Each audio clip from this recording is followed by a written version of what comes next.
Hey y'all, it's me, Dr. Smina Rahman, Gyno Girl. Welcome back to another episode of Gyno Girl Presents Sex, Drugs, and Hormones. I am so excited to have one of my buddies and Menopause members here today, and I'm going to introduce her, and we're going to have a great discussion, and you guys are going to enjoy this a lot. Welcome, Dr. Suzanne Gilberg. So excited to have you, Suzanne. But let me introduce you, and not that and you need an introduction, but just in case. Dr. Gilberg is a board-certified OB-GYN who has received her medical degree from the USC School of Medicine in Los Angeles and completed her residency in OB-GYN at UCLA Cedars-Sinai Medical Center. She is incredibly involved in women's empowerment and public education. This is her jam. She appears frequently as an expert in women's health and integrative medicine in print, online, and on TV. She's a chief medical correspondent for The Drew Barrymore Show. And she's the author of an amazing book, Menopause Boot Camp, Optimize Your Health, Empower Yourself, and Flourish as You Age.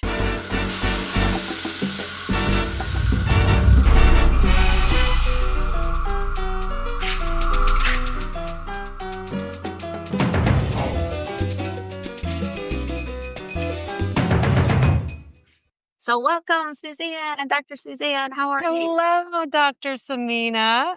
What a pleasure. Here, I'm going to say, so my ring light doesn't show in my glasses. Oh, what a pleasure to see you, because usually we're just like texting. I know. And we just had like a 30-minute conversation. But I'm in my closet today, like I told you, because Lollapalooza is happening in Chicago, and I just didn't want to go to the studio area. I don't blame you. Too much trouble. It's nice to see you in your closet. I'll come out of it later. Okay. Anyway, let's talk, let's get into it. You do so much amazing work. You're like a medical advisor for so many great companies and have been in practice for such a long time as well in terms of, and really in the forefront when it comes to menopause management and getting the word out. We all know that menopause and our menopause, we talk about it every freaking day, every 10 minutes we get a new all text. day. I wake up to 90 text messages. Yeah, exactly. But it's awesome. Girls sleep. No, it's amazing. And it's like free continuing medical education. Right. Because somebody will say, hey, I found this article. What do you guys think? Or what about this? Why do we do this? Have you thought about this? So it's really nice. But what I want the listeners and viewers, because this will probably go on YouTube, to know a little bit about you. I like to talk. My tagline is I'm here to educate so you could advocate for yourself. So I want to make sure that patients know how to do that, with your recommendations. But I always have my guests tell their story first. And then so you can tell us your story about, how you came into menopause, how you yourself have maybe experienced perimenopause or menopause and how you navigated it. So first of all, it's I love your tagline. And I understand why we resonate with each other. Yeah. Because that's exactly what I feel like my mission is. Right. I feel really, really strongly attached to that. And I have my whole career for a variety of reasons. Like, why are we the people we are? Some of it's just the way I was raised. Some of it's accident of birth, all sorts of interesting experiences, right? To be truthful, I think I grew up very privileged, but my dad came from a pretty poor background. And I did grow up, it was a little bit like how a boomer raises people anyways, which was like, you know how lucky you are, like that kind of thing. Yeah. I definitely got a lot of that. And also we were we traveled a lot. We traveled a lot, like all over the world. I was very fortunate. My parents were extremely adventurous travelers. And I saw a lot of different things as a like a kid. And I'm like poverty, but also like the richness of different cultures. And so I had sort of embedded in me a deep curiosity and respect for other people. Right. That had a huge influence on me as a person. And it definitely had a big influence on me in terms of medicine. Yeah. I trained at LA County Hospital in the early 90s. Right. When it was General Hospital. Yeah, General Hospital. Yeah. I was there. I told you I was there. We were there. You were there after me. Right? Yeah. Before it got torn away. It was, right. So it was the old General Hospital. And let me tell you, shit be rickety. It was like, you'd go up, because this was after the there was a big earthquake. There were a couple of earthquakes in the 90s here. So and one of the elevator shafts, I mean, for sure it was not up to code anymore because it would go like this and you're like, oh, God, this didn't seem right. So, but whatever, that was just like how it was. Let me tell you a side story. When I was there, actually, this was in 2005 when I first started working there, and I had done a couple like mission trips into Niger, and I came back and like I think the lights went off or something during like right before surgery. Something weird happened, like related, and I was like, oh my God, this is just like. No, it was like working in a developing nation. Yeah, no, it's unfortunate. You know what? Listen, I think that if you don't develop a tremendous amount of humility about what you're doing, why you're doing it, and also like get really resourceful, then you're never going to. And diligent. Like you just I think training in a county hospital really should be de rigueur for everybody. A part of your education should be in a hospital like that. The other thing is that like you really learn, you are reminded that you are here to be of service. Like our patients were really without resources and were absolutely the most unbelievably generous, grateful human beings. Yes. I can't tell you how many people said to me, they would like take your hand. Maybe we were speaking the same Spanish, maybe not. Like a lot of them spoke indigenous languages that,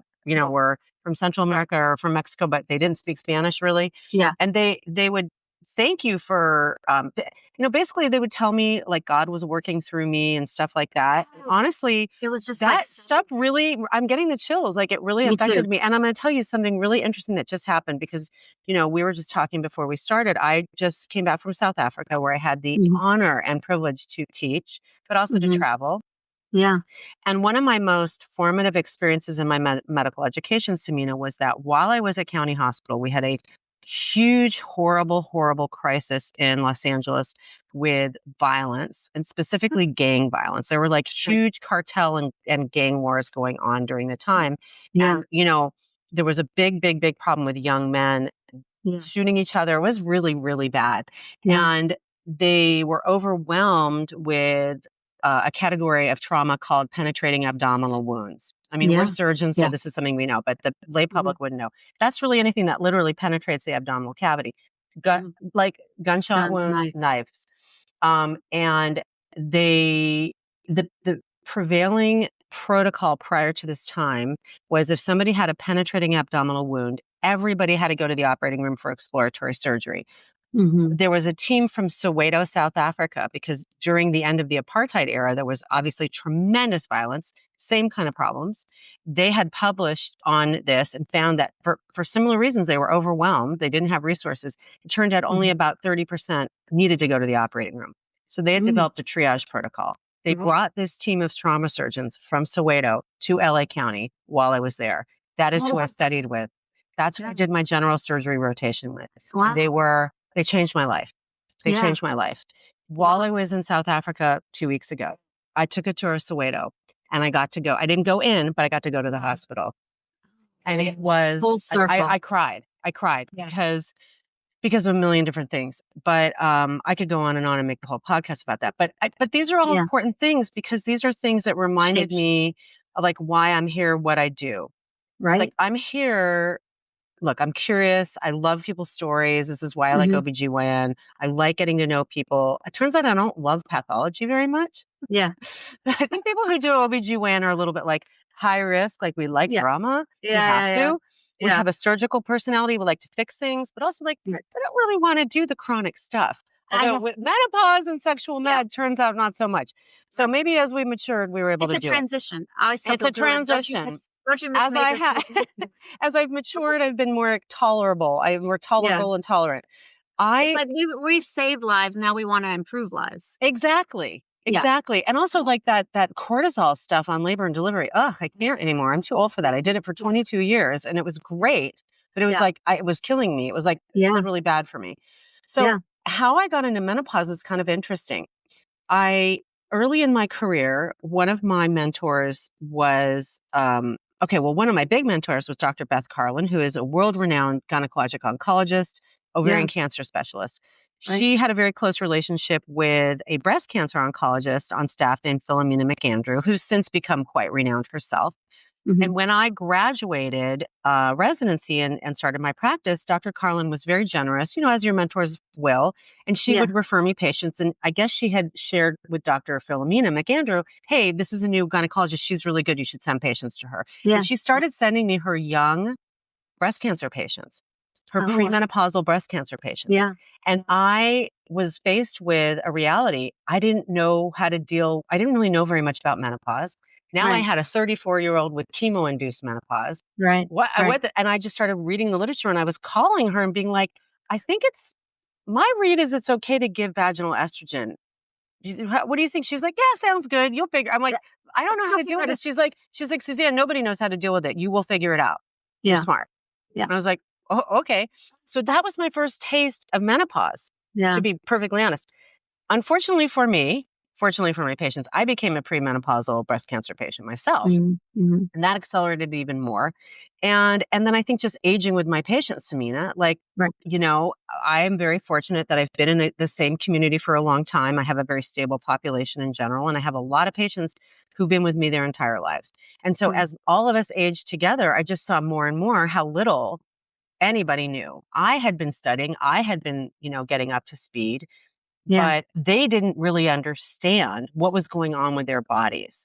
And I knew that I could not address their needs educationally in an insurance-based encounter. And I was frustrated. The other thing that happened was sort of in the post Women's Health Initiative vacuum here in Southern California. You can imagine we're very progressive, but sometimes it's a little wacky. There was a big, what came in to fill that vacuum was, a lot of compounding pharmacies, a lot of like bioidentical, blah, blah. And I started availing myself of that. I started going to their conferences to learn and sort of pick apart, well, what makes sense to me, what doesn't. And I learned a lot, to be perfectly honest. They were ahead of the curve in some ways. Some of it was obviously not very evidence-based. We totally understand why they exist, just like I understand why the compounding of semaglutide exists. It's not accessible to some people. It wasn't accessible. And also the conventional medical community had shut itself down and just basically refused. And women were like, this isn't enough. I feel bad. I don't, how can I live like this? Right. Like, forget like the long-term health issues. Like they just felt they were non-functional. So all of these things kind of came together. And, when I would go give a talk about anything, all the hands would shoot up at the end asking about that. And I thought, okay, I got to do something about it. The final kind of, event that pushed me in that direction was that I was interviewed publicly by a dear friend of mine and colleague who's 20 years my junior, in a public, at the time, the wing, a women's workspace, on menopause. They wanted to bring me in to have a public conversation with her about menopause, which I thought was really interesting and really smart. And midway through, I realized, oh my God, this intergenerational conversation has been lost. I mean, and all of it, it all kind of came to bear. I was driving down, I couldn't stop thinking about it for days. And I've told the story so many times. I was driving. I can tell you exactly where I was. I was at Fairfax and Santa Monica Boulevard. And I mean, a download in my brain, menopause boot camp. You just have that word. And I went home and I said, I have to do this. I don't know what this is. I have to do it. And I did. I made it up. I called my friend who had a yoga studio. I said, I want to do this. She said, do it. And I started beta testing it. I created a 4-hour program of education so that people could advocate for themselves. This is not how to treat menopause. It was how to be a human being and get through menopause and thrive and understand why it's important, not to just white knuckle it, how to approach your practitioner, how to change your mindset. What are some practices? Because what we haven't talked about is that I'm board certified in integrative medicine as well. So I had a long history of plant-based medicine, growing my own medicines, yoga, meditation, in addition to being in a conventional setting. And it was very popular. And then the book came from there. And I created a certification course to allow more advocacy for grassroots efforts for lay people, professionals, whoever, to bring Menopause Boot Camp into their own community to educate in order to create community, a social network, decrease isolation, increase advocacy. And it's really beyond my wildest dreams, what has happened in the last 4 years. No kidding, right? It's amazing. I mean, all of us in this menopause group, the women who have rose up and said, we deserve better. We deserve everything. And actually the policy change that we're starting to see happen. Wonderful. I know. It's amazing. Actually. We are making a difference. You are making a difference. Absolutely. I never in a million years would have thought. Driving us, right? Like we all have this inner something that's saying, keep going, keep going, keep going. Even like I remember just a couple of weeks ago, I spoke to a friend of mine who I hadn't spoken to in a long time. And she was like, I've been listening to your podcast. I was like, really? And she's like, yeah. And I was like, oh, and she goes, I love it. I love everything you're doing. I'm telling my friends about it. And I was like, oh, wow, thanks. Every time I think about like shutting it down, she's like, no, like, don't do that. So sometimes we don't realize what we're doing. Yeah. Yeah. Because you don't know if it's. We don't know who we're touching. Exactly. And that's wonderful. Tell the listeners, for the very few that probably haven't, tapped into the menopause boot camp, what it is. What are some of the essentials that you talk about in your book and some of the integrative stuff that you mention? Because, I want to continue to talk to you about this and then talk about the other stuff, psychedelics. Well, it's interesting. Some of it was driven by, so really the basics, because what I found is that people didn't even understand the language. And by the way, sometimes in our little echo chamber, I'm like, oh, okay, and people know that. No, they don't. No, they don't. People don't even know the definitions. So literally the first part is just talking about the demographics, who it's happening to, where it's happening, when it's happening, why it's happening, the basics, okay? Definitions of the terminology, understanding, one of the reasons I've enjoyed this career where I love speaking to my colleagues, but I really do enjoy speaking to my non-colleagues. And I think I tell people all the time, I'm bilingual. I speak medicine and I speak normal person. Right. I also do it in the medical community because from the beginning, as I mentioned, I have this background in integrative medicine. So I've done a lot of teaching in the integrative medicine community and in the conventional communities and speaking that language. So that was a big motivation for me to bring those to bear, right? Like I feel really strongly, like I really, as you know, I really have a problem with the either or-ing. Yeah. Excellent. The gatekeeping and the finger wagging. That is not anything you will ever see me do. Right. I'm and. Yes, and. That is my thing. So I like to see the evidence, but I'm also very open to the wisdom of the ages. And I find it amusing sometimes. Well, actually, it's not so amusing. Well, sometimes it's amusing, but to be perfectly honest, there's a lot of white supremacy and white colonialism baked into medicine that we don't appreciate. 100%. And I'll tell you where I see it the most, Samina, is this name calling around indigenous medicine. Because anytime somebody says snake oil, the hairs on the back of my neck go up. I'm like, you don't even hear how racist you are, because you're talking about indigenous medicine and poo-pooing it. Not doing more than poo-pooing it. You're dismissing it and you're gaslighting denigrating people. It. Yeah. Totally. Denigrating it. When 30% of pharmaceuticals come from the plant world. Where do you think you learned how to do medicine? The people who lived on the planet 10,000 years ago were doing this. Like you think that it just started in 19, with the Flexner report? I mean, please stop it. No, but people do. And we have colleagues, we know who they are. You do that. And it's really rude. It's just rude. It's racist. And I'm not going to be part of it. So I came into this with a lot of that. Yeah. And as a breast cancer survivor, people at that point knew that I was a breast cancer survivor, and I used a lot of non-pharmaceutical things. Now, what's interesting is in the time since the book came out, I've started hormone therapy myself because I challenged myself. I primarily read Avram Blooming and Carol Tavris's book, and I changed my mind. And I was like, you know what? This is safe. I'm 11 years in October, and I'm more concerned about the impact on my brain and my bones and my heart.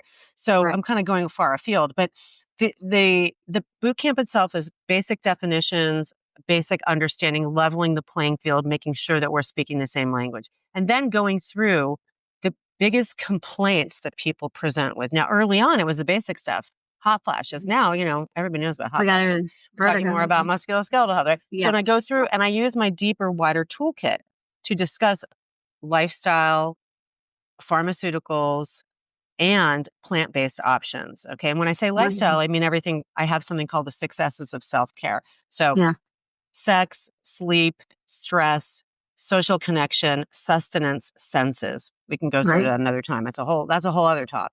But and the science of it, and then practical things you can do. So I wanted people to leave with practical tools that they could use when they left. And then finally, my partner, my longtime partner at the time, we're no longer together. He is a 35-year fitness pro. And so he'd been working with older women for a very long part of his career. And he would do a fitness routine with us that was based in that, like, how do we preserve musculoskeletal health, flexibility, prevent the fall, right? Wonderful. So really, and then, going into the toolkit of herbs and things like that. So that was, and then finally also really looking at understanding what is hormone therapy, what is bioidentical, what is available, what is safe, what can we use? It's a lot to unpack. And the book is basically based on the boot camp itself, but woven with more of my personal stories in there too. So here we are today. I love it. Yes. I love it. So it started out just as these meetings and boot camps, and then you evolved it into it. That's amazing. Yeah. When you say integrative medicine, do you mind defining that for some of the listeners? Because some people get confused what that means.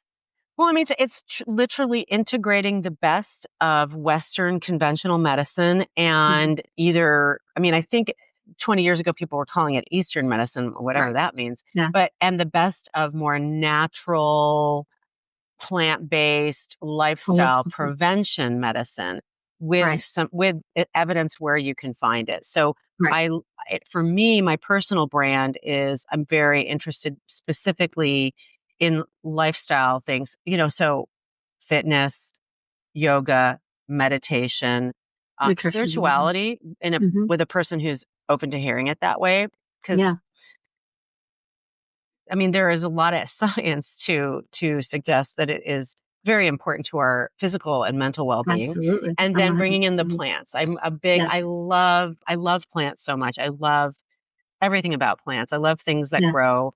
And my Ayurveda, so specifically I'm trained in Ayurveda, the ancient medical system of India.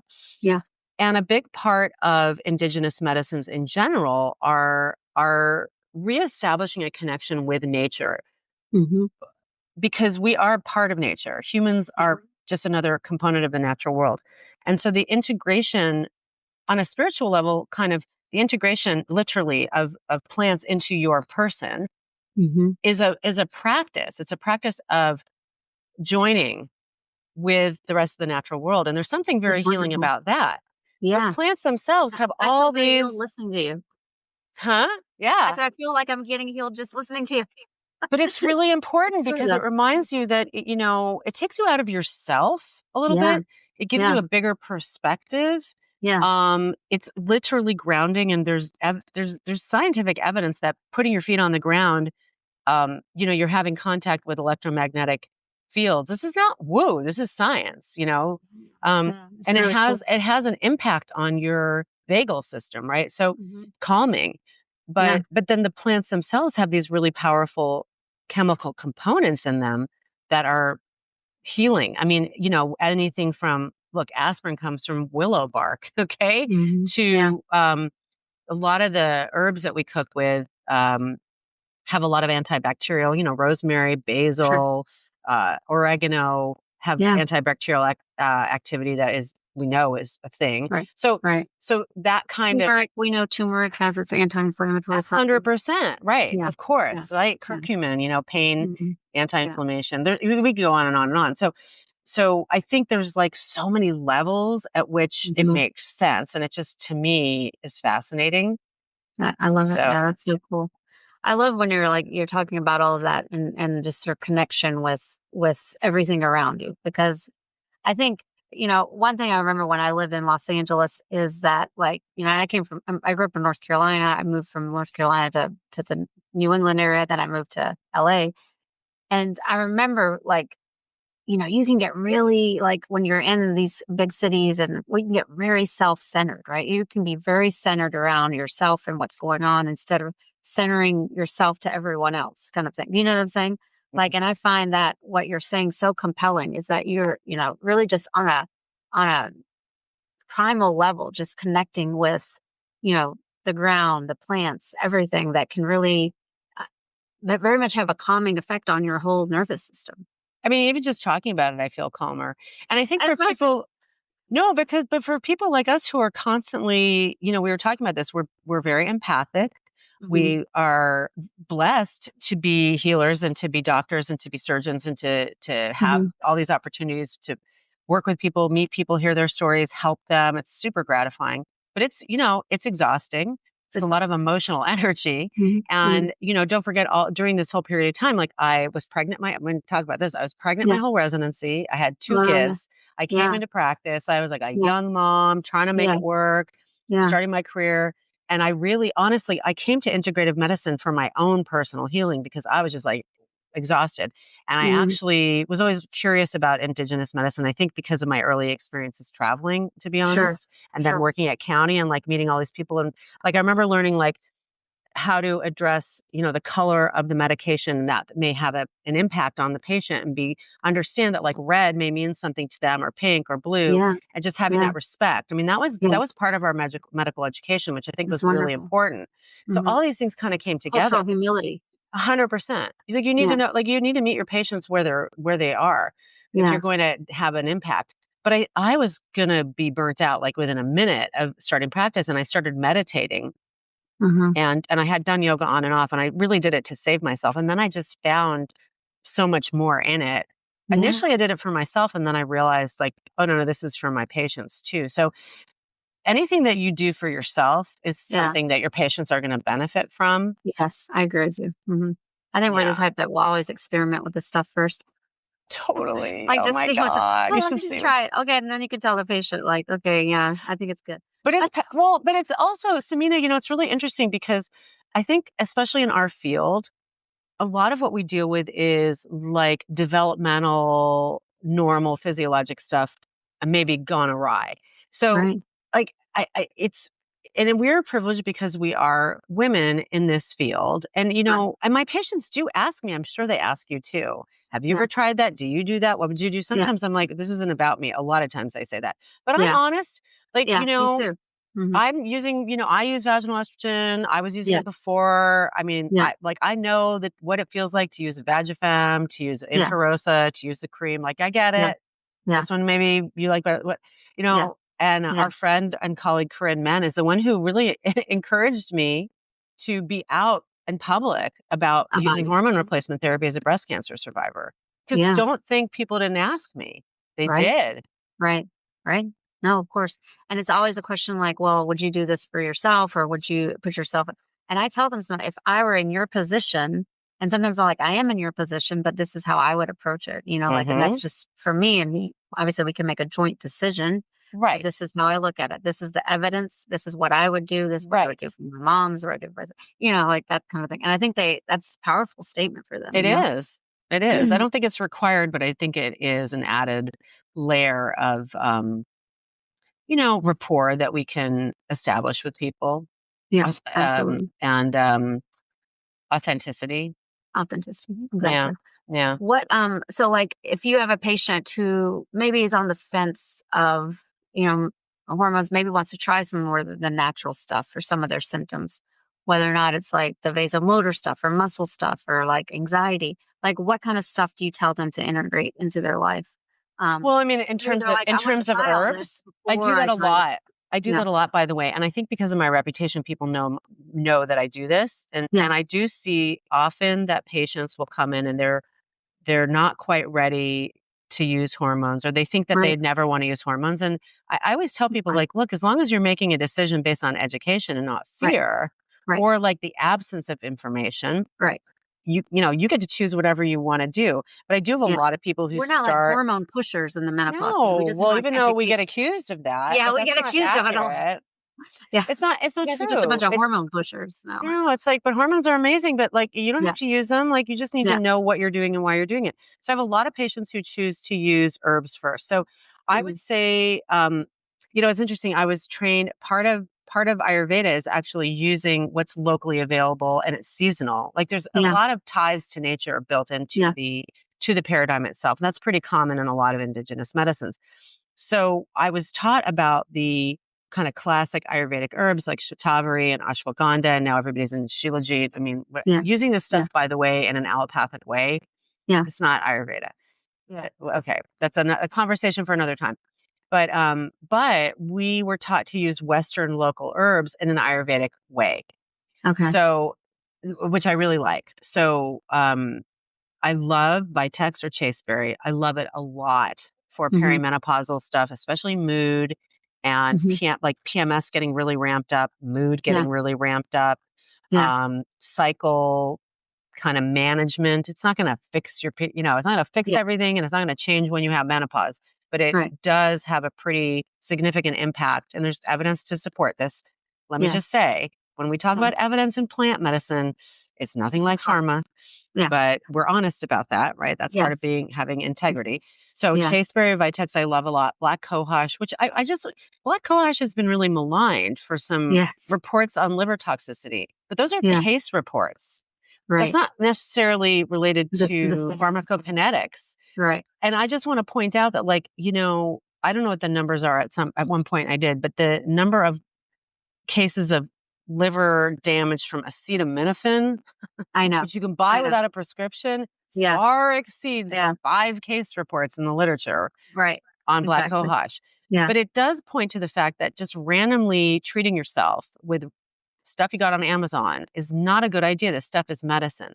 So I'm always very careful about sourcing. Yeah. Making sure I have specific brands that I know how they are sourcing. Because I think a lot of times this is contaminant. So Black cohosh, I love.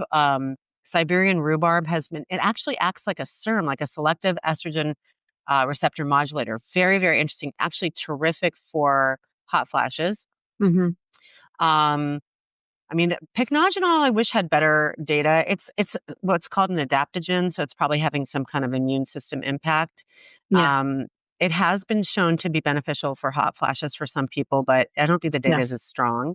Yeah. So, I mean, those are just some that are coming to mind. I mean, obviously, all the isoflavones, the phytoestrogens, in other words, these are estrogen-like compounds that come from the plant world, soy, red clover. The truth is, I don't think the data is that fantastic. I think the data is better in these other herbs. So those are just like a small sampling.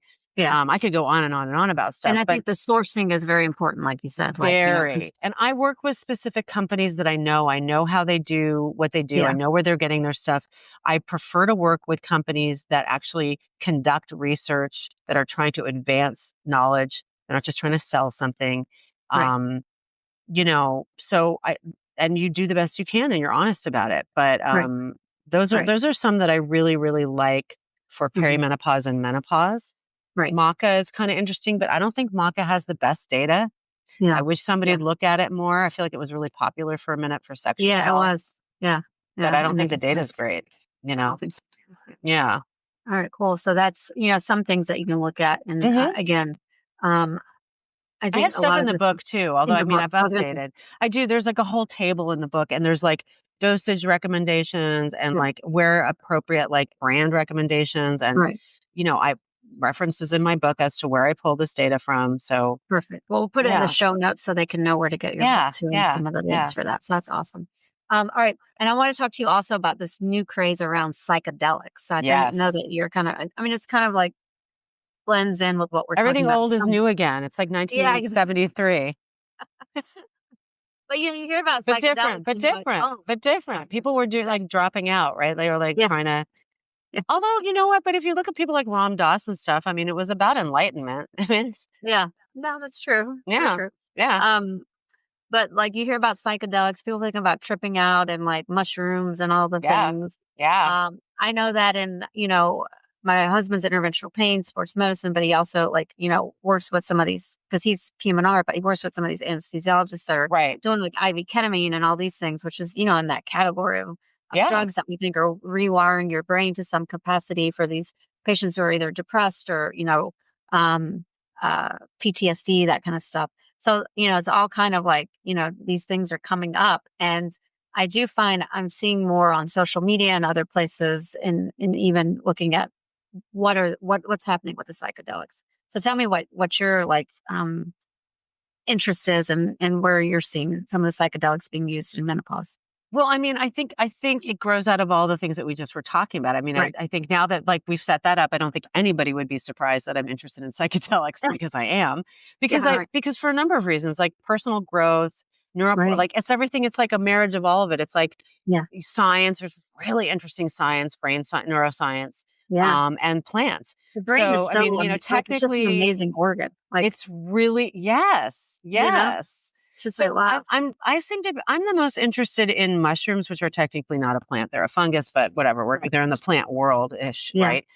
Uh-huh. Um, there's a lot of, and you nailed it. Like there's a lot of really compelling data in the worlds of addiction, trauma, and mood disorder, and these are good studies. And Mhm. I mean, psychedelics as a category is broad, right? But things like MDMA, ketamine, the psilocybin mushrooms. I mean, there's others. Right. I'm sure I'm leaving something out, but a Right. DMT, which scares me a little Yeah. bit. But Yeah. anyway, Yeah. Yeah. it just seems like a little too intense for me. Yeah. But there's some really interesting data on that, and I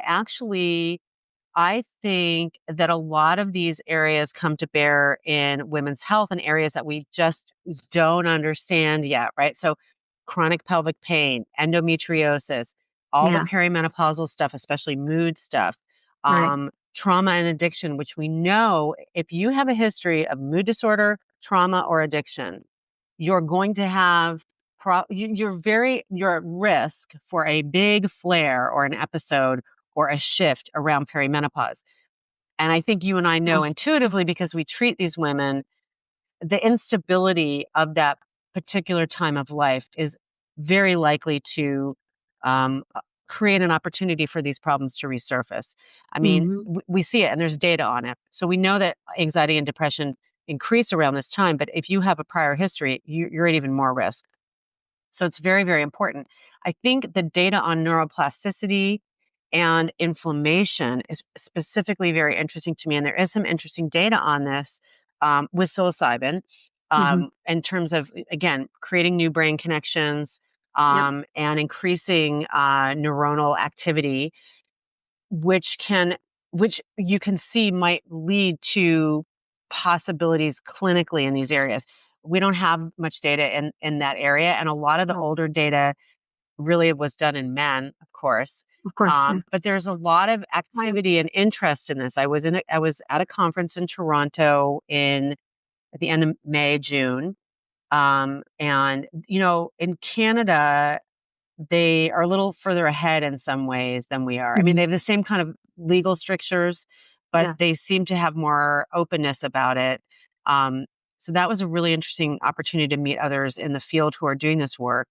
And I'm working with a company here in the United States called Interstate, which Mhm. actually is doing whole mushroom psilocybin research. So they're not just pulling the psilocybin, which is the active ingredient, the active psychedelic ingredient out of the mushroom. They're looking at the entire mushroom, which I think is Okay. important.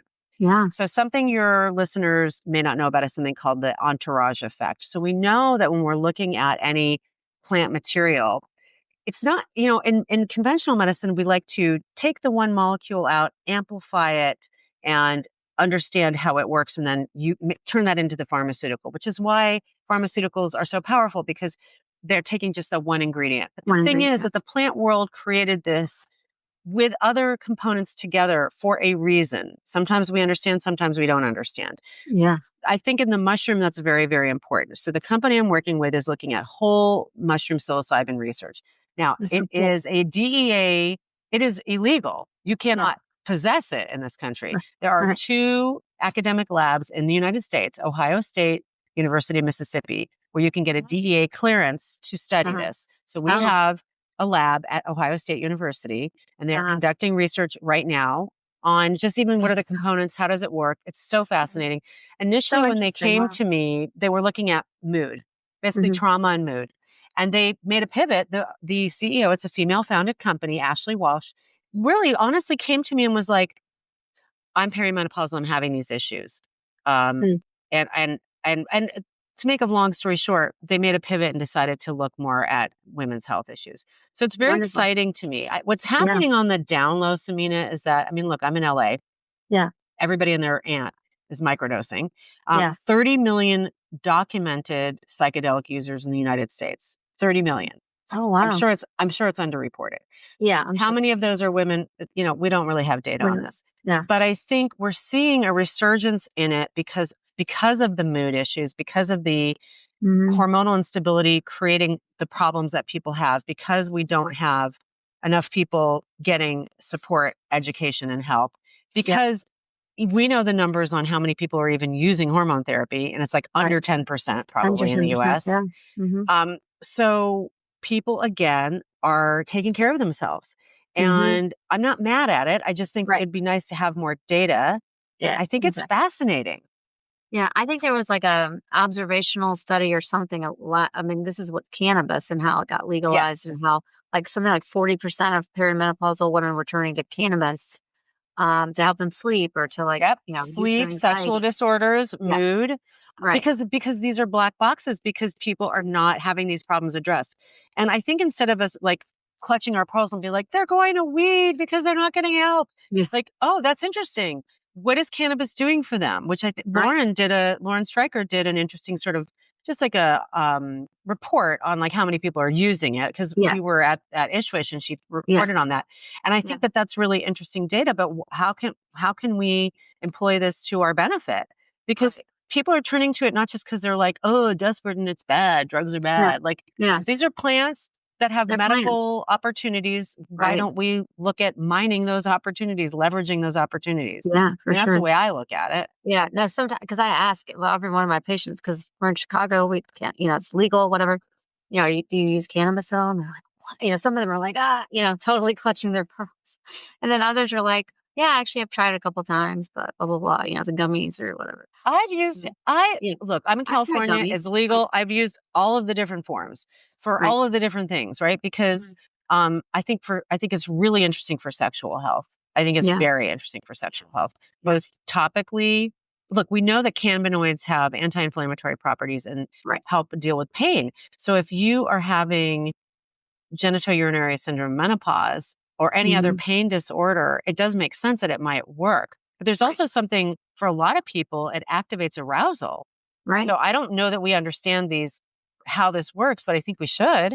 Yeah, absolutely. Absolutely. Totally agree with you. It's so fascinating. And I think, so much of it, again, goes back to the lack of education and distribution of these, more FDA cleared studied hormones. And again, we're not saying everyone should jump on hormones, but we should know that, there's good data for it, and that, the majority of people it's safe for. And if you should try to find someone that will listen to you. Before I end this, because I know we both have 2:00 meetings, that, what do you give, what piece of advice I always ask my, guests, like, because the whole educate to advocate thing, right? Like, how would you tell a patient to try to get someone to listen to them about their menopausal concerns or pain concerns, whatever, when, they might be getting gaslit or other things? Like, what kind of things do you tell them to tell a patient? Because, we've all been in a scenario where maybe, we've been in practices that are super busy and, we didn't give someone, I think we can all think in our heads, like, to the times where we didn't give someone the attention they needed. And for some of us, it makes us stay up at Right. Or yeah. Okay. That's such a good question. So first of all, I have a couple of pages in my book for people to fill out and bring. And I'm going to tell you something. I have had patients bring those pages into me, which I'm like, oh, okay. I guess that worked. Which I loved. I loved, and it was a little bit like taken aback, but I was like, oh, okay, wow. Yeah. Right. So they're in the book, but here's what I would say to you. First of all, think about what your needs and your goals are in advance. Don't come in and then listen, I'm going to tell every doctor, but gynecologist specifically, you got your hand on the door, you're saying your goodbyes, and now the real question comes out, or the vaginal culture that you just took the speculum out. That happens all the time. So, I understand it's triggering and your brain can shut down. So make sure you've thought about what your needs are, what your goals are in advance. Number one. Number two, make sure that your doctor is going to have the time to do all this, because if you come in for your annual visit and she takes insurance She does not have 35 minutes to go over all of your issues with you. And that's a preventative exam. It's you not cannot talk about a problem. Right. Like you guys, under the insurance-based model, you guys have to be in reality. Like your doctors are, by and large, don't have the time and overwhelmed. So make her your friend, make her your partner in health, and call and say, look, these are the things. Does Dr. So-and-so, are these things that she can go over with me? Can I make an appointment for a consult? Does she do telehealth? Whatever. Maybe make a separate appointment or talk about it at the annual and say, I have some issues. What's the best way to reach you? So talk with her. She's your partner. Now, if under those basic circumstances, this person is dismissive, rude, and can't admit that they don't know how to handle it, then you may need to move on. And I understand that that's not so easy because not everybody has access. I think with the rise of telehealth, there are opportunities for us to reach to people who really do care about this and devote their time. Yeah. I think it's a great bridge, the telehealth community. Yeah. But coming in guns blazing and like TikTok told you that we're here to gaslight you, you guys, like nobody's going to respond well to that. Yeah. Like, I'm not saying that doesn't happen to you. It does happen to you. It's happened to me as a patient, as a physician who's a patient. Me too. I've had it happen so many times. But you want to engage this person as your partner. And you get more flies with honey than vinegar. So that's some basic stuff. Exactly. And I always say and this is a generalization, but if you're going in for like a peri talk or a sex talk or a menopause, whatever, and the waiting room is full of pregnant women, and at that, unless there's one specific person that is really designated in that practice for this, then, usually you might have to find another practice. Yeah. Right. And, you can go, I think we've talked about this endlessly. You can go on, International Society for the Study of Women's Sexual Health practitioner locator. You can go on the Menopause Society practitioner locator. This does not necessarily mean this person is going to be a good fit for you, but at least they are a member of the society. So they have a level of interest. Yeah. And that's a good place to start. Or I think the telehealth, because the telehealth, they've already screened these practitioners for you. Right. Exactly. You're already into it. Yeah. Absolutely. Well, thank you so much, Dr. Suzanne Gilberg. It was so awesome having you. I'm going to have to have you back because we have so much more to talk about. I know. I loved being with you. I love your podcast. I love what you're doing in the world. Thank you so much. You too. Thank you for having me. Thanks so much. And thanks for joining in, guys. This is Dr. Smearman, Gyno Girl presents Sex, Drugs, and Hormones. Remember, I'm here to educate so you can advocate for yourself. Please, like my channel and write a review and all the good stuff that you're supposed to do to, help me continue along in life. But we'll see you back next week for another great episode. Thank you so much. If you have a second, please subscribe to this podcast. I'd love for you to be a follower and learn as much as you can about the things that we're going to talk about with all the people on our journey. Please review us on Apple or Spotify or wherever you listen to podcasts. These reviews really help. Review us, comment, tell me what else you want to hear. To get more information, my practice website is www.cgcchicago.com. My website for Gyno Girl is www.gynogirltv.com. My Instagram is Gyno Girl, so please follow me for some good content. Additionally, I have a YouTube channel, Gyno Girl TV, where I love to talk about all these things on YouTube. And please subscribe to my newsletter, Gyno Girl News, which will be available on my website. I will see you next time.